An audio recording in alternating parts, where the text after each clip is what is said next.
おはようございます。パティシエール今日のおやつです。今日のおやつはふわふわしっとりのレモンケーキです。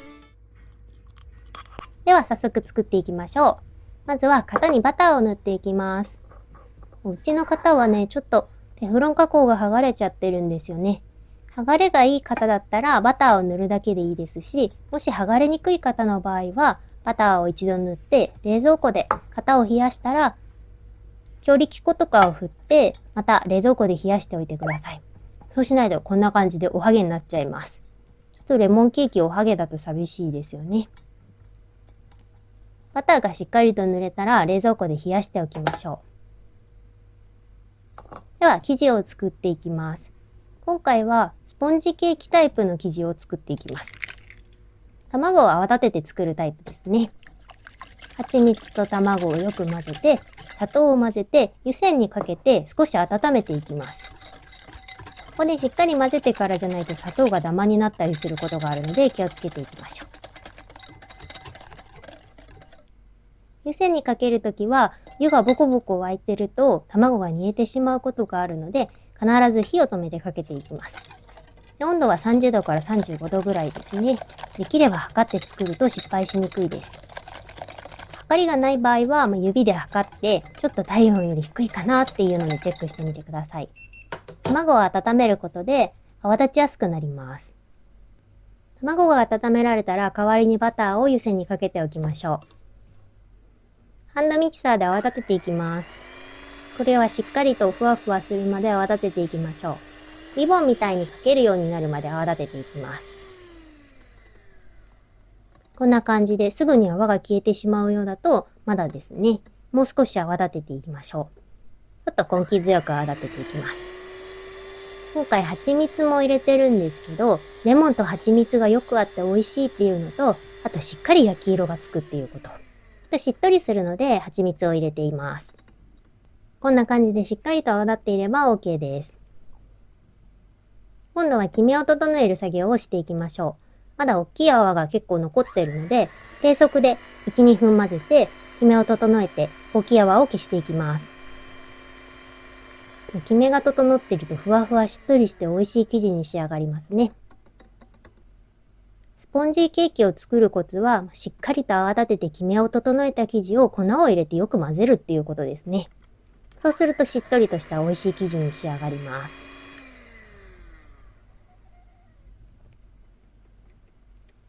で粉を混ぜる前にバターを湯煎から外しておきます。バターも50度までの温度がいいので、そのまま湯煎にかけておくと熱々になりすぎちゃうんですね。ここで外しておくとちょうどいいです。粉は必ず2回振るってください。直前に振るようにしましょう。粉を加えたら下からすくい上げるようにしてよく混ぜていきます。ボウルを回しながら下からすくい上げるっていうのを繰り返していくような感じですね。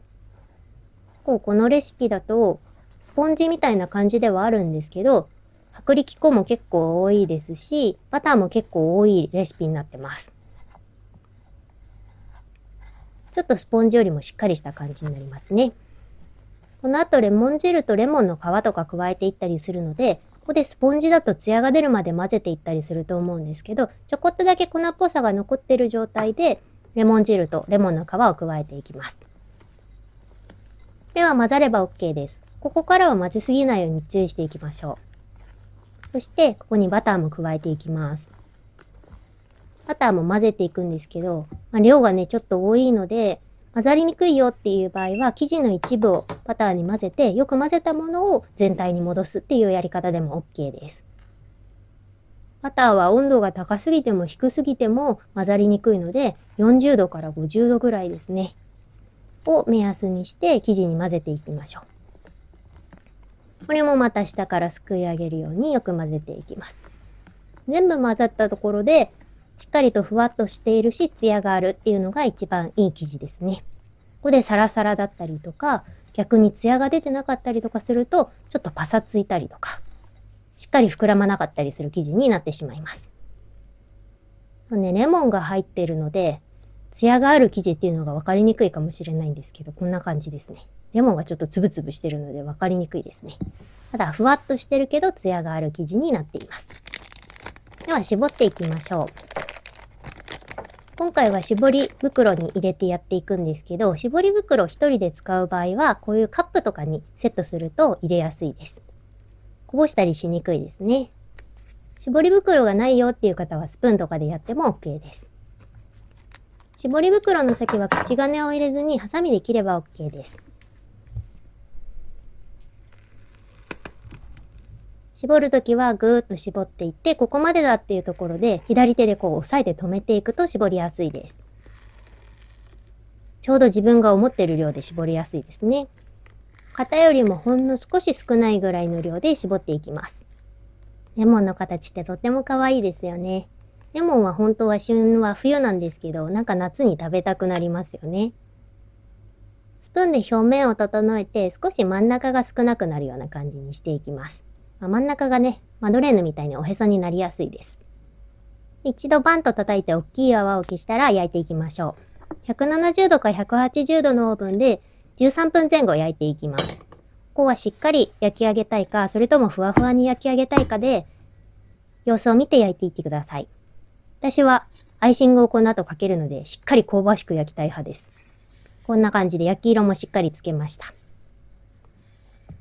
しっかり弾力があれば OK です。少し冷めたら型から外していきましょう。このまま型のまま置いておいてしまうと、ちょっと型に触れているところが硬くなりすぎたりしますね。こんな感じでしっかりと色が綺麗に入っています。全体が均一に色が入ってるといいですね。すごく美味しそうです。アイシングクリームを作っていきます。ふるった粉糖にレモン汁を加えてよく混ぜていきます。レモン汁は3分の2ぐらいをまず加えて、その後は硬さを調節したいので少しずつ加えていきます。たっぷりアイシングをのせたい方は固めに仕上げて、サラサラの表面を薄くコーティングしたい方は柔らかめのアイシングに仕上げていきましょう。私はたっぷりアイシングを楽しみたいので、ちょっと固めに仕上げていきます。最初のうちは飛び散らないように混ぜていくんですけど、混ざってきたらこんな感じで結構練るような感じでよく混ぜて、粉糖がしっかりと水分に溶けるようにしていきます。こうすることでツヤがあるアイシングに仕上がりますね。今回少しだけ固めに仕上げていくので、こうゴムベラですくってみると少し線が残るような感じですね。で、少し経つとすぐ消えてしまうっていうような感じにしています。これぐらいだと表面に結構ぽってりアイシングが乗るようになってきます。レモンケーキの表面に塗っていきましょう。レモンケーキはこのままアイシングにベタッとつけて表面につけてもいいですし、私はちょっとたっぷり上に乗せていきたいのと、側面から垂れてる感じが可愛いなと思うので、ハケで塗っていきたいと思います。ケーキの皮が剥がれやすかったりするので、あんまりゴシゴシ塗らずに優しく乗せるような感じでハケで塗っていきましょう。そうすると綺麗に仕上がります。可愛いし美味しそうですよね。ちょっと形的にはネズミみたいな感じですごい可愛いなと思います。ホワイトチョコとかでコーティングされる方もいるんですけど、私はもう断然アイシングレモン派ですね。このレモンのアイシングが食べたくて作ってるような感じになります。皆さんはどっち派ですか？このまま結構待っているとアイシングが垂れてくるので、網の上で仕上げていきましょう。下に垂れるのが嫌だよっていう方はラップを下に敷いたりバットの上でやってみてください。塗り終わったら固まらないうちに上にピスタチオを乗せていきます。これがもうド定番の仕上げですね。私は今回はプラスでドライのレモンも上に乗せていきました。最後までご覧いただきありがとうございました。断面もとっても黄色が鮮やかでふわふわしっとり美味しいレモンケーキ、コロンと可愛い仕上がりになりました。